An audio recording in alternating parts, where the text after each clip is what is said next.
నమస్కారం అండి. నేను డాక్టర్ ప్రదీప్ వజ్జా, భాస్కర్ హాస్పిటల్, షాపూర్, గండిమైసమ్మ.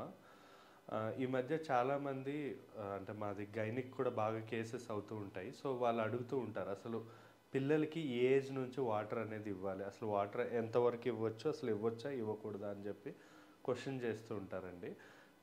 నాకు అడిగితే 6 మంత్స్ లోపల మనం బేబీస్ ఏవైతే ఉంటారో వాళ్ళకి వాటర్ అనేది ఇవ్వద్దు అసలు. ఎందుకంటే మ్యాక్సిమం వాళ్ళకి బ్రెస్ట్ మిల్క్ ద్వారానే 70% ఆఫ్ ద వాటర్ బ్రెస్ట్ మిల్క్లోనే ఉంటుంది. అదే సరిపోతుంది. మనం బయట నుంచి సెపరేట్గా ఇవ్వడం అనేది మంచిది కాదు. ఎందుకంటే ఆ వాటర్ ఇవ్వడం వల్ల మా బేబీకి న్యూట్రియంట్ అబ్జర్ప్షన్ తగ్గడం కానీ, లేదా కిడ్నీస్ మీద కూడా పడే అవకాశం ఉంటుంది ప్రెషర్. ఎందుకంటే మనకి అప్పుడప్పుడే కిడ్నీస్ డెవలప్ అవుతాయి కాబట్టి వాటర్ అనేది ఫిల్టర్ చేసే కెపాసిటీ అనేది బేబీస్కి, అంటే లెస్ దెన్ 6 మంత్స్ బేబీస్కి ఉండదు. ఇంకా ఎక్కువగా వాటర్ ఇవ్వడం వల్ల బ్రెయిన్లో ఆస్మోలారిసిస్ వల్ల బ్రెయిన్ వాపు వచ్చే అవకాశాలు కూడా ఉంటున్నాయి. అందుకే మనం వాటర్ అనేది ఖచ్చితంగా పిల్లల్లో, బేబీస్లో 6 మంత్స్ లోపల అస్సలు ఇవ్వద్దు.